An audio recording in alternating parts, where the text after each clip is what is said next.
Y'all want to come on in? Morning, everybody.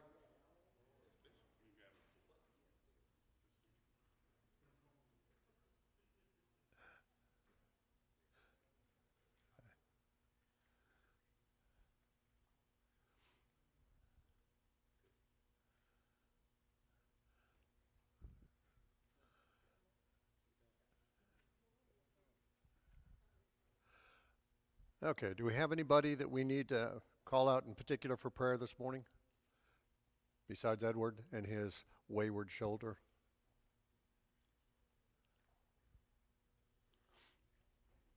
Morning, Deborah. Okay, go ahead. If y'all. God, thank you so much for today, and thank you for the love that you have for us and the love that we share in your name. Thank you for the ability to come to the church this morning and praise you in a safe haven, Lord. As we pray for that safe haven, just watch over this country and the crazy world that we live in, Lord. But help us to seek you, to know you, and continue to look out for the ways that you bless us and have opportunities to bless one another with that. Be with Ed and his shoulder, help it to heal quickly and properly. Lord, thank you again for just all that you do and all that you are. In your son's name we pray. Amen. Amen. Thank you. Y'all come on in. Revelation 1:1. The revelation of Jesus Christ, which God gave him to show to his bondservants the things which must shortly take place. And he sent and communicated it by his angel to his bondservant John, who bore witness to the word of God and to the testimony of Jesus Christ, even after all that he saw. So again, real quick review. Whose revelation is this? Jesus Christ. Who authorized it? God did. And who's writing it down? Who is it to? Who was it written initially to? I'm sorry? The 7 churches of Asia. Okay. I don't want us to lose that context. I just love that picture. Deborah found this picture for me before I started this class. I asked her to go on a hunt, and she found this. I thought it was just perfect, the way that we misinterpret Revelation. So, there we go. Okay, remember we talked about this. This is the way Revelation is written in 3D. So these are things I want you to keep in mind as we get into this. We're in chapter 12 this morning. And we're going to hit a false doctrine head on with the scriptures that we find in chapter 12. And I don't know how many of you have noticed that in the past, but we're going to see it here real quick. Chapter 12. And a great sign appeared in heaven, a woman clothed with the sun and the moon under her feet, and on her head a crown of 12 stars. And she was with child, and she cried out, being in labor and in pain to give birth. And another sign appeared in heaven, and behold, a great red dragon having 7 heads and 10 horns, and on his head were 7 diadems. And his tail swept away a third of the stars of heaven and threw them to the earth. And the dragon stood before the woman who was about to give birth, so that when she gave birth, he might devour the child. And she gave birth to a son, a male child, who is to rule all the nations with a rod of iron. And her child was caught up to God and to his throne. And the woman fled into the wilderness, where she had a place prepared by God, so that there she might be nourished for 1,260 days. And there was a war in heaven, Michael and his angels waging war with the dragon, and the dragon and his angels waged war. And they were not strong enough, and there was no longer a place found for them in heaven. And the great dragon was thrown down, the serpent of old, who is called the devil and Satan, who deceives the whole world. He was thrown down to the earth, and his angels were thrown down with him. And I heard a loud voice in heaven saying, now the salvation and the power and the kingdom of our God and the authority of his Christ have come.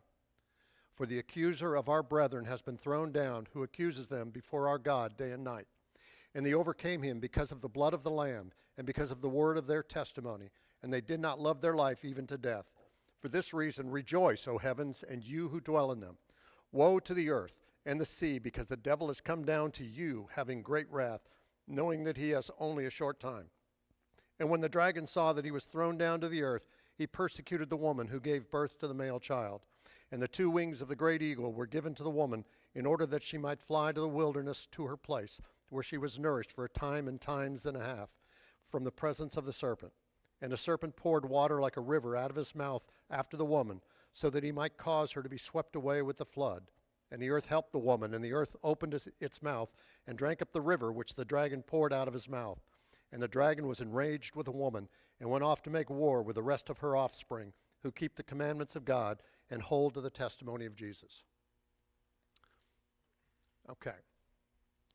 So the first thing we see here is a woman who is pregnant. Who is that woman?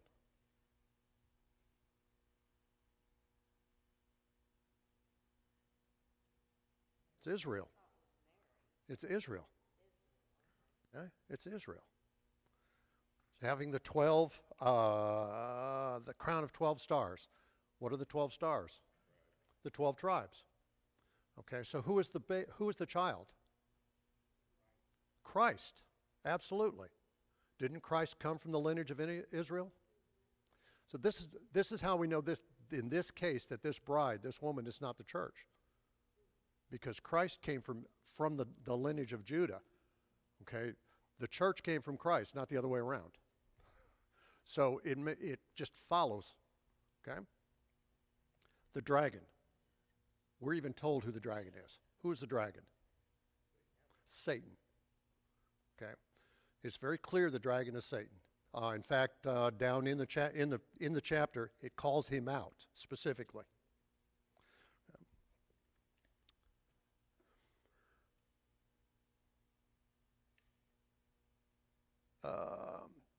This concept of an iron scepter is unbreakable power and authority. Let's go back to Psalms 2, and we're going to read the whole psalm. It's not a real long one, but we're going to read it, because that's where this reference comes from.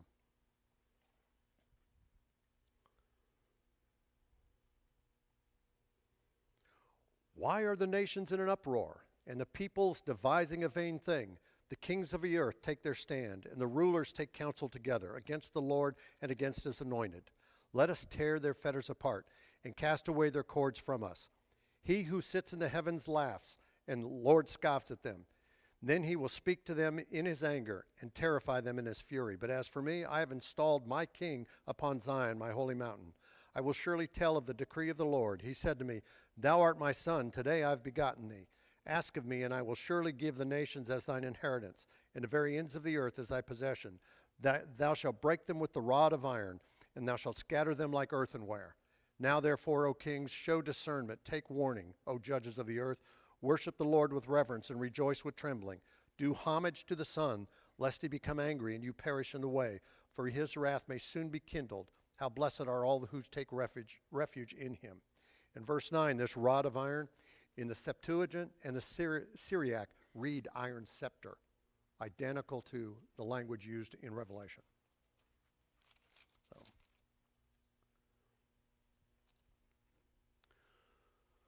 what does it mean to be clothed in the sun?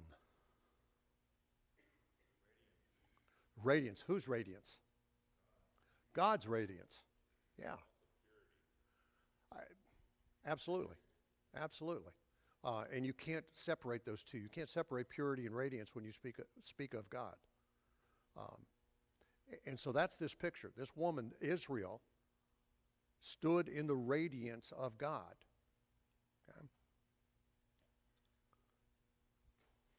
Okay. Take another look at verse 7 here. And there was war in heaven, Michael and his angels waging war with the dragon, and the dragon and his angels waged war. Wait a minute. Do I want to skip that? No, let's stop a second. Let's go back up here for a second, because I want to draw this line. Take a look at verse 3. A great red dragon having 7 heads and 10 horns, and on his heads were 7 diadems. What are the 7 horns and the 7 heads and 10 horns and 7 diadems? That is a direct reference to Rome. Okay?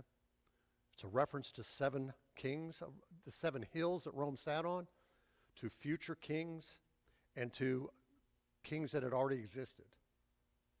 Okay? A few weeks ago, we were talking about this, David, briefly, and the discussion we had was the need for this kind of language. This is a direct assault. This is directly linking, now think about this. This is directly linking Rome as an agent of Satan. That's what's being recorded here. If you don't think this wouldn't have infuriated Rome, then you might want to sit here and reread it. Okay? This is why this kind of language was instituted and why it was needed. So, can you break it down? What were the 7 heads and the 10 horns and the 7? Okay, we're going to revisit it. However, Rome was known as the city on the 7 hills. Okay? The first 7. Okay. Then there's 10 crowns that are referred to when we get to chapter 17. Those are future kingdoms. Okay. They're never defined, really. Oh, Future kingdoms. Now, there is, most of the argument is that still references Rome. Okay, because Rome existed till 474 AD. Okay, and then the 7 diadems are kings that have already existed, that Rome already had. Okay, have I offended you too much yet, Jim?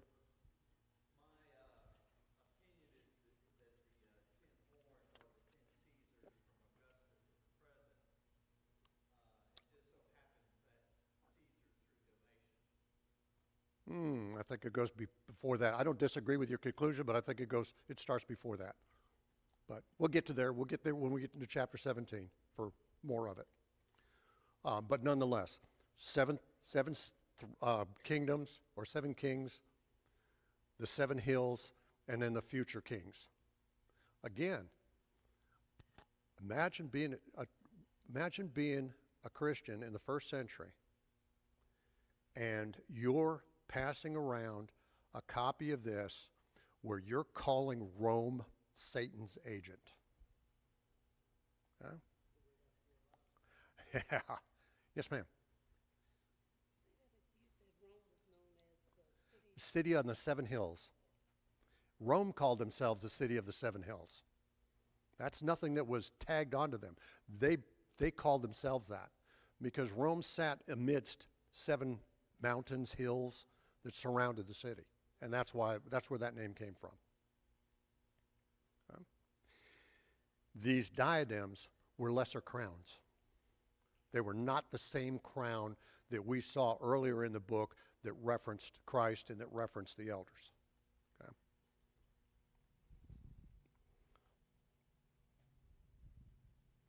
Okay. Okay. Verse 7. Let me ask you a very difficult question now. Where did Satan exist before verse 7? In heaven. Didn't this happen, like, in the beginning, near the beginning of the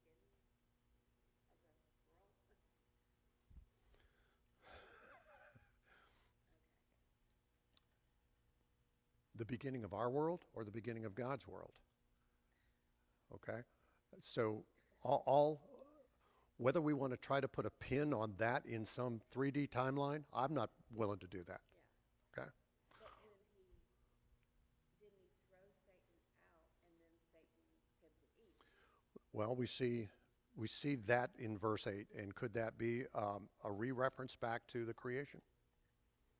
Again, there is no time that exists for God. God created time.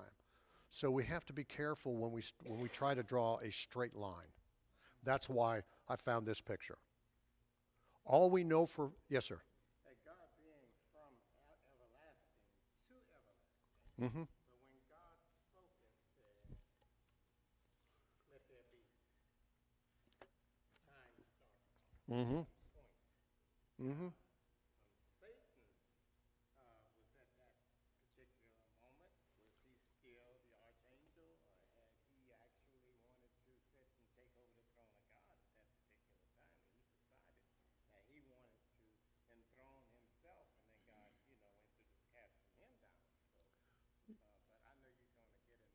That's exactly where we're headed. Okay, because there's a difference here. Let's draw out a whole lot of logic here before we get to the final point I want to make. If Satan and his angels had the opportunity to confront God, did he have free will? Yes. So Satan and his angels were created with free will. That's a logical deduction. Okay. Does this reflect Satan making a mistake? No. Far more than that. Far more than a bad decision, but yeah. My point is that in the same manner, we have free will. We make mistakes. We sin. That doesn't mean we're automatically going to be thrown out of heaven. Okay? What caused Satan to be thrown out of heaven? He took open warfare against God.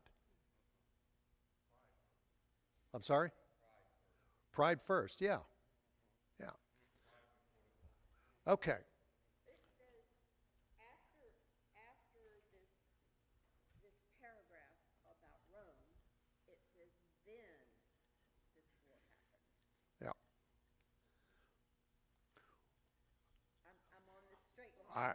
I understand, and I don't necessarily disagree with the straight line to some extent in this particular section, and I think the straight line is going to show itself more as we get into chapter 17 through 20.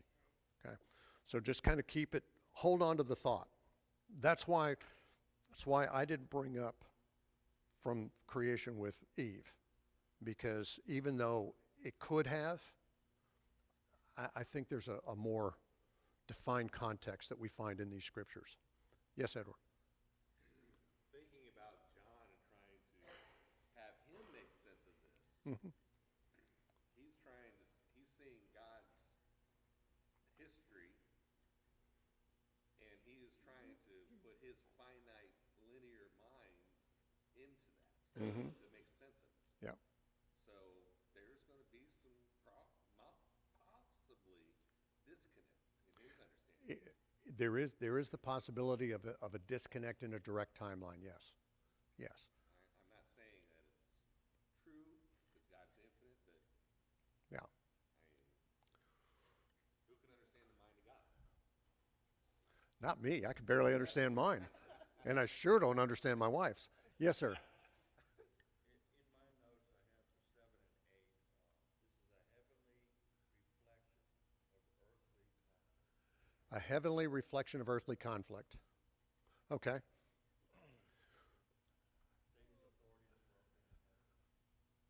Prior to verse 7, though, where was his authority? What little authority he had, where was it? It was in heaven.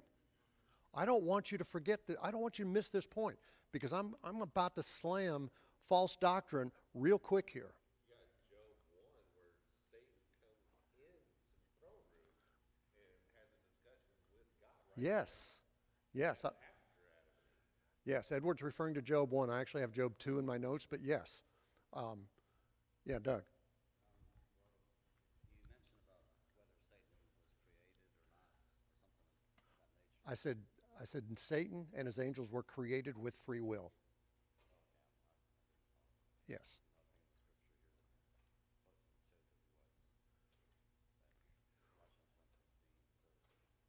For by him all things were created in heaven and on earth, visible and invisible, whether thrones or dominions or rulers or authorities. Yeah. All things were created through him and for him. Yes. Meaning that Satan himself was created. Yes, exactly, that Satan was created. And my point was that he was created with free will because he decided to go down this pathway. Okay. So, yes. Well, just pull the rug right out from underneath me there, Bert. That is exactly where I'm going. It is clear that Satan had a place in heaven. Satan lost that place in heaven. That is a slap to this once saved, always saved false doctrine. Make no mistake about it. There is no other conclusion you can come to. We saw early in this book that the 7 churches could have their lampstands removed, didn't we? Christ told them if they didn't clean their act up, they were going to lose their place in heaven. Satan lost his place in heaven. In order to lose a place, they must first have had it. Okay? That should, in anybody's mind, that should obliterate any thought of once saved, always saved. Yes. Who was? Yes. Luke 10:18.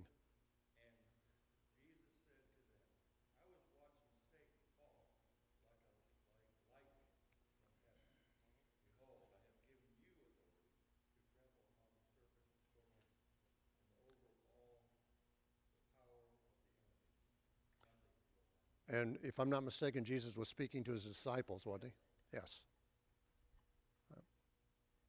Okay.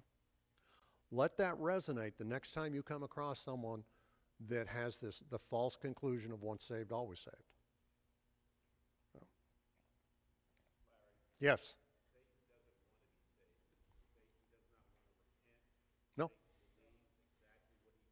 Yep.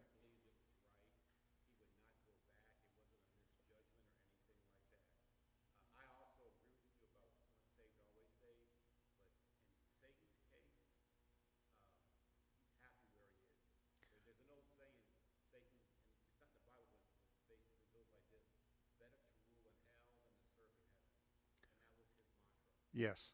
And that's why I drew the distinction between making a mistake and this open rebellion that Satan chose. And that's the fear for us, is if we choose open rebellion against God, we could find ourselves in that same conclusion. But it would become a mistake, not because Satan was not a mistake. Satan did it on purpose and he'll do it again. When I say a mistake, I'm talking about we sin. Okay? We sin. That's a mistake. So I'm drawing a parallel in language that we can relate to. Satan does want all of us to go with him, absolutely.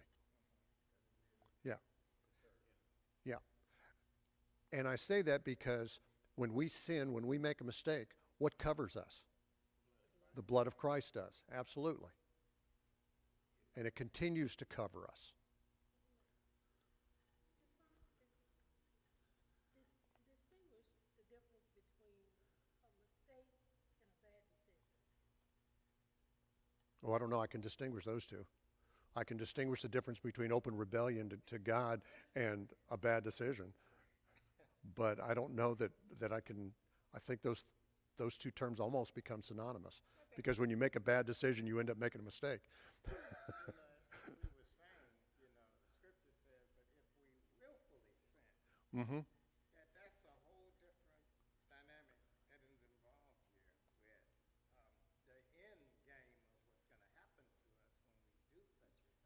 Yep. And what follows and what comes after us. And, Jesus spoke about if a blind man leads a blind man. And if one of us become blind at a certain point, even we have the greatest intentions in the world, and you have followers, Yep. you're blind and you're leading them to a place that Yep. of the blind, which is the ditch. Yep. That's the outcome. Yep. Again, that's an awful lot for me to summarize. But it's along the same paths of this willful disobedience and warring with God versus being human beings and being covered by the blood of Christ. I guess that's the best way I can summarize it. So.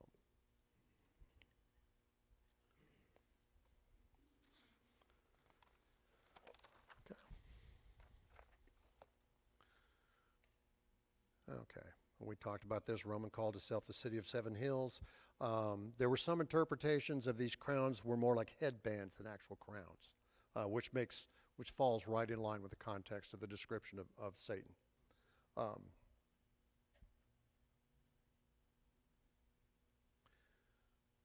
Okay, and I have references here to Ephesians and John that follow along the same lines of this willful rebellion versus seeking forgiveness and salvation through Christ. In fact, let's go ahead and read them while we're on this topic here. Ephesians 2.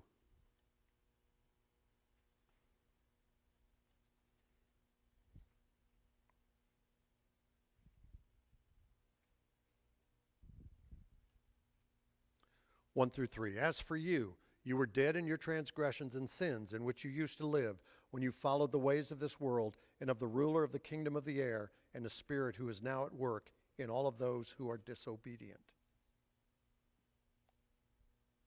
In John 12.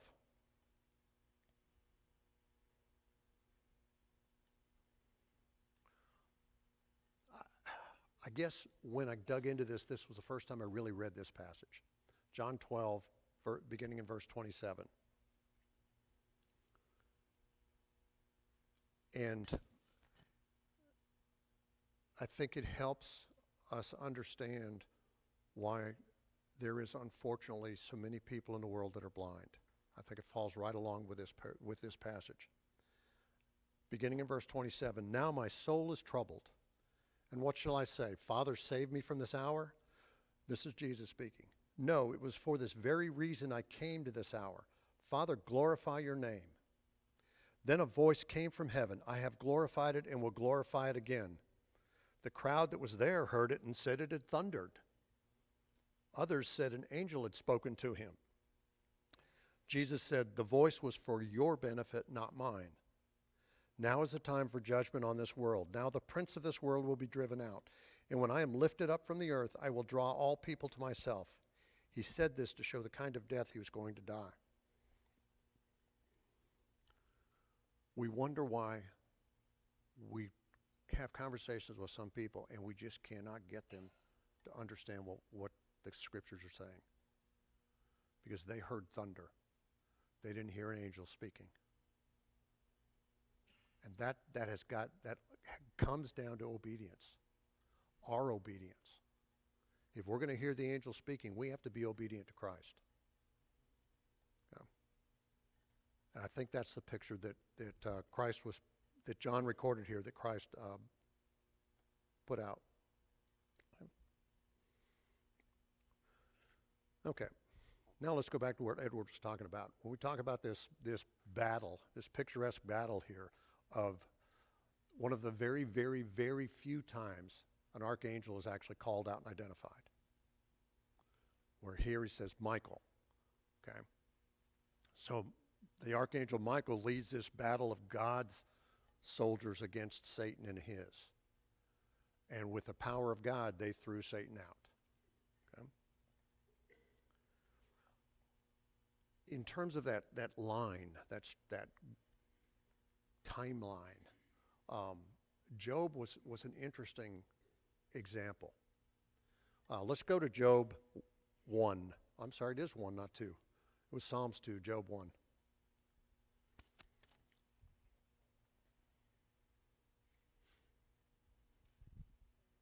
And while you're turning there, you have to wonder with a timeline, it befuddles me with a timeline, that this occurs after the garden, but it occurs before Revelation. So your reference to when Satan tempted Eve, it becomes very befuddling with trying to draw a straight line. Okay. Job 1, beginning in verse 6. One day the angels came to present themselves before the Lord, and Satan also came with them. So what was Satan? What is Satan? An angel. The Lord said to Satan, where have you come from? Satan answered the Lord, from roaming throughout the earth, going back and forth on it. Then the Lord said to Satan, have you considered my servant Job? There's an interesting inflection here.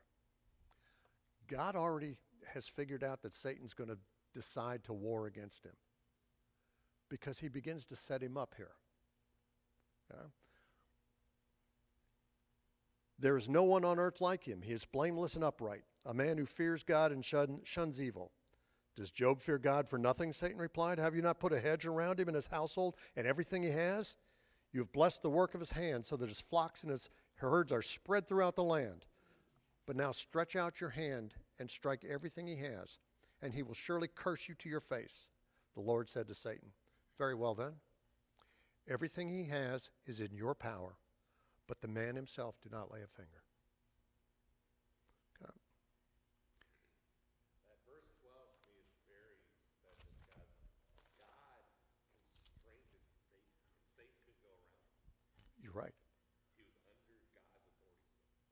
when we really look at these, there is an amazing amount that's in these scriptures that most of the time we read right past. But you're right. You're absolutely right. Is God put a limit on Satan? You would think at that point that Satan would have figured out it's probably not a good idea to wage war against God. But he didn't. He let his pride and his ego get in his way, and he decided he wanted to supplant God. And it didn't work out well for him. So that's interesting that he was thrown out of heaven, and yet he could go back. He could go back and talk to them in heaven. Yes, it is interesting. But as an angel, yeah. It is really difficult for us in our finite existence to wrap our minds around the concept that there is no place in time. Okay? That everything is eternity. And it's God's. And that's what I was going to say. This happens in heaven, which does not follow our linear timeline. No. And it's beyond our comprehension. Yes. Now, but Job is in our timeline, yes. Do not forget. Oh, looky. How you been, stranger? Good to see you, Lewis. Let's not forget this conversation when we get down to chapters 19 and 20 and we start talking about the New Jerusalem. Okay, because context doesn't change. In the situation with Satan, as they spoke about Job, and I'm listening and seeing the two sides as he's discussing this and what Satan was privy to as far as what God allowed him to know. Mm-hmm. And even though he had to go to God for the authority, and I believe his boundaries had been set as well, Mm-hmm. and he was kicked out, and he was so close that he could get to God to have that conversation, and God had already allowed that place for him to come and to discuss and to have that, because that is servant Job. Yes. And I think for our sake, the conversation ensued to the point to where we get a better understanding of who God is. Because I take everybody out of the way. I want to see God through it all. Yep. And knowing his power and his might and, Yep. and his greatness. And he's just shown, it's always shown, that he's in complete control, Yep. absolute control. Yes, he is. He's in absolute control at all times. Yes, ma'am. Okay. Uh-huh.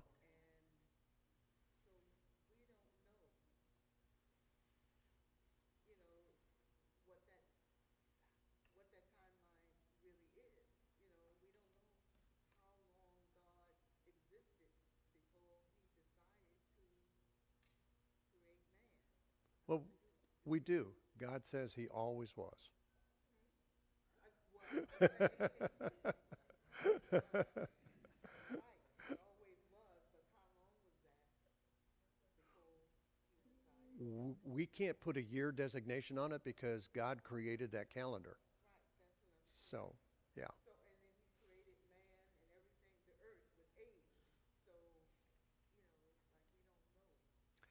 know. Many, many years ago, I had a friend of mine draw this, and I don't remember why we were talking about it, but he drew this parallel. He said if the floor was the beginning and this was the end, and you put a notch on there that represented 1 billion years, wouldn't even be able to see it. Yeah. You would not be able to see it. Thinking about Satan under the authority of God in Luke 12:31. Simon, Simon, Satan is asked to sift all of you as wheat, but I have prayed for you. So, I mean, Satan still is being bound, even when Jesus is on earth. Don't forget that when we get to chapter 20.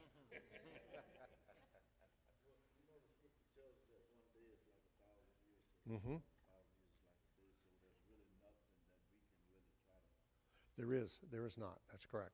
There is not. The reference was made that a day is like 1,000 years, and 1,000 years is like a day, is what Sterling was quoting. That references God's perception of time, not ours. We have to keep that in mind. Although there are days when they feel like 1,000 years. But come the first of the year, I will be a permanent weekender, so it won't matter. Okay.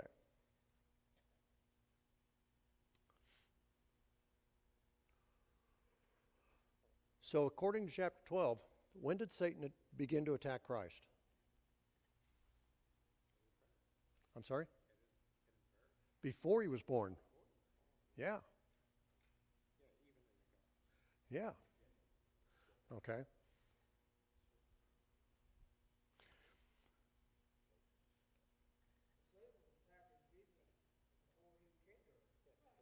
Well, that's what chapter 12 says. Yeah. Before he was born. Yeah. Yeah. Before Christ entered our time frame, yes. However you want, from an existential standpoint, however you want to define that, yeah.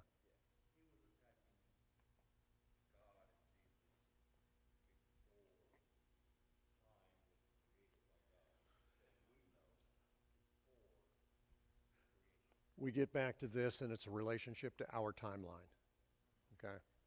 And I think that's the blending and the challenge, Deborah, is to, like Tim said, is this. And Paul tells us in Romans that our battle is not with flesh and blood, our battle is with spiritual. And it comes back to all of these things that we're talking about. And the spiritual realm not having a timeline, us having a timeline, and how do those two things match up to each other? I think that's, I'm sorry? We couldn't even see the speck of us. Yeah.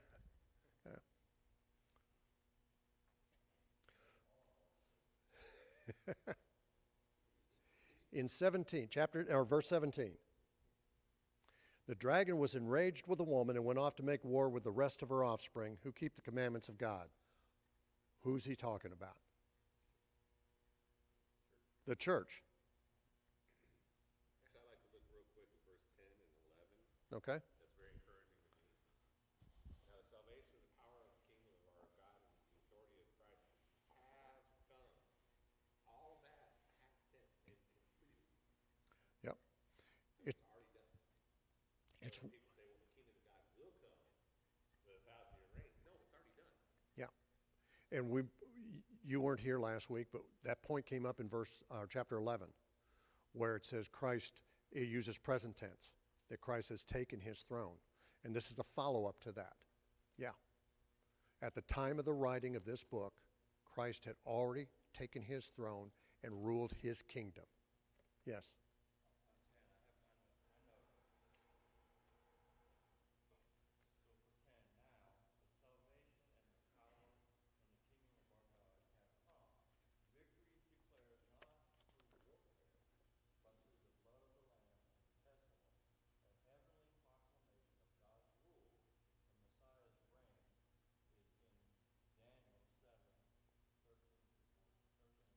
Mm-hmm.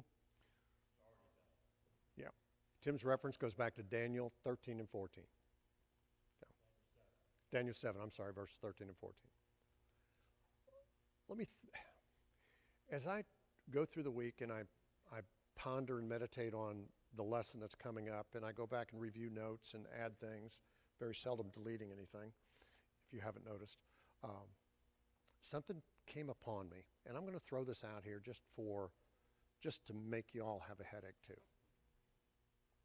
We look at Daniel and his prophecy. We look at Ezekiel and his prophecy. We look at Zechariah and his prophecy. We even talk about Joel and his prophecy, all referencing back here to Revelation.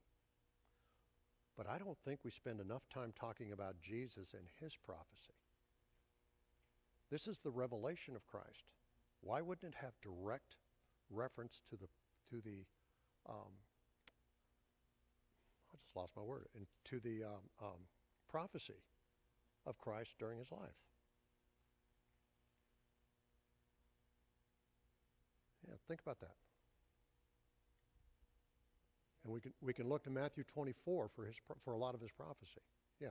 You have to go back to the Old Testament to start the prophecy. I'm not saying that there isn't a valid correlation between Ezekiel and Daniel and Zechariah and Joel. I'm not saying that at all. I'm just saying that Jesus' prophecy, I mean, this is the revelation of Jesus. Why wouldn't it have a whole lot of its roots in the prophecy of Jesus? Just food for thought. Okay. Any last comments? Yes, sir. I don't know exactly where y'all were coming from, but the scripture that came to my mind, if this can help, I don't know, but Genesis 3:15. Because you have done this, cursed are you above livestock and above beasts, the field of the field, on your belly you shall go, and thus you shall eat all the days of your life. 15, I will put enmity between you and the woman, and between her offspring. He shall bruise your head, and you shall bruise his heel. That's victory right there. It started right in Genesis, you know. Yep. We got the victory. It is the promise of Christ in Genesis. That enmity is Christ. The woman in this case is Jerusalem. Right. Okay, the snake is still the serpent, is still Satan. Right. Yeah. And keep all of that in mind when we get to chapter 20. And we start talking about the New Jerusalem and the 1,000 years. Because we cannot possibly suddenly have a contextual change. Any last comments? Lewis, since you decided to finally show up for us, would you close in prayer for me, please?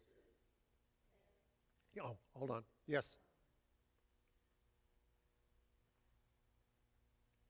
Pardon me if I get emotional with this one. Cancer has been one of the greatest blessings in my life, and I attribute it to Goodwood and the love that I feel. Was diagnosed like a year and a half ago, and I have yet to walk in this building that someone doesn't seem to be concerned about my cancer. I have cards that were written that will literally be read at my funeral. But I worry more about Tommy because he thinks he is cognizant, of my death. And I keep telling him when I die, he's going to wonder why I didn't die sooner because he's going to upgrade to a new model. One with a brain. But anyway, it's weird. The C word, cancer, has not bothered me. But the T word, tumor, which I've had an MRI and then upgraded to the MRI with contrast, scares me. So go figure on that one. But anyway, I just want to thank Goodwood so much for your continual love and your continual prayers. And tomorrow I find out whether or not the tumors are cancerous. And if they are, I'm not telling Tommy because he will worry even more. But anyway, thank y'all so very much. I appreciate that, Mila. In 1998, I first came here as a visit. I was looking for someone that has since passed who was a member here at the time because I needed to chase him down to offer him a job. And when I walked in the building, I felt that. And being a greeter is a wonderful thing Yeah. that the elders have added because it sets the pace for when people come in here that they're welcome and that we're a loving congregation. So, and Daniel, my man, stands and holds the basket for communion. So, Yep. It's a team effort. So Yeah, if it is. y'all haven't signed up to be a greeter, I would highly. I feel like as a greeter, I get more than the people that come in the door. So I've said my spiel. We are commanded to be a family. We are commanded to love. And we do a fair job of it. I think so, very much. Louis? Let us bow. Most gracious Father, we're so thankful that you allowed us to be assembled here today. For this is the day that you have made, and let us rejoice and be glad in it. Father, please bless those who are ill and facing all kind of illness, and heal them and protect them and keep them safe until their time of departure from this land. Father, we love you and help us to continue to love you like you love us. Help us to continue to forgive as you forgive us. Help us to have mercy and grace with one another like you have with us. Help us, Father, to